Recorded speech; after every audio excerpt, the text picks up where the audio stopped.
All right. Welcome back to another edition of the motherfucking Trap Couch. Casey, I'm back with some shit, let me tell you. So we're going to start it right off. The man, the myth, the legend, OG Stack a Dollar himself, Kansas City pioneer, Kansas City veteran, one of Kansas City's fallen soldiers. I mean, at this point, let's just go ahead and call it like it is, man. An underground legend, the one and only Fat Tone. He's one of the three faces on the Mount Rushmores in Kansas City when it comes to this rap shit. We got him, Tech N9ne, and Rich the Factor. Now, Tone had a different approach. Was that approach a positive or a negative for Kansas City hip-hop scene? Safe to say this man started a very premature brand of drill rap. That shit they doing up in Chicago, this man was doing in the early 2000s. Everyone knows how the story goes. I'm sure you could look up a million different pages on YouTube that'll tell you the story. You could check out American Gangster. I mean, it's out there. Do your research. Now, I say that to say, y'all remember whenever Tech N9ne said, "This is Kansas City"? Well, this really is Kansas City. Tech's dope, great artist and whatnot. What he's done in music, what his accolades are just uncomparable.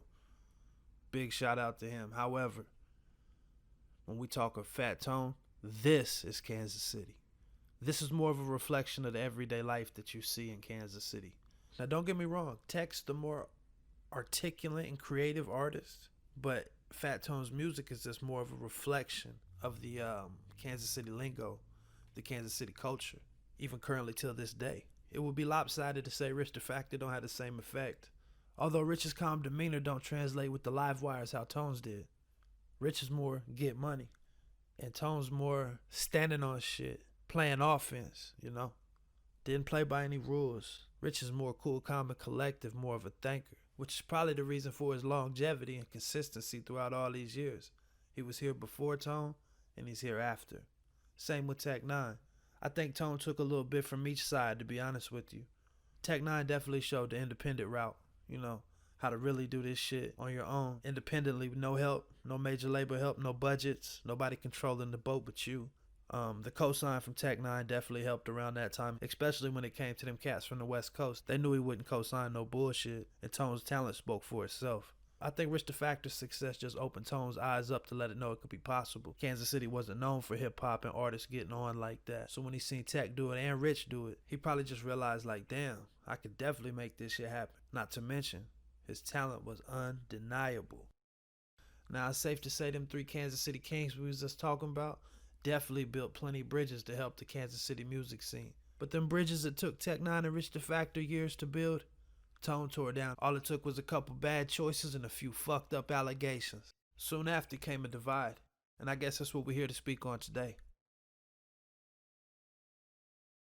You still had Rich the Factor tapping in with the Bay here and there with Jay Diggs and everybody.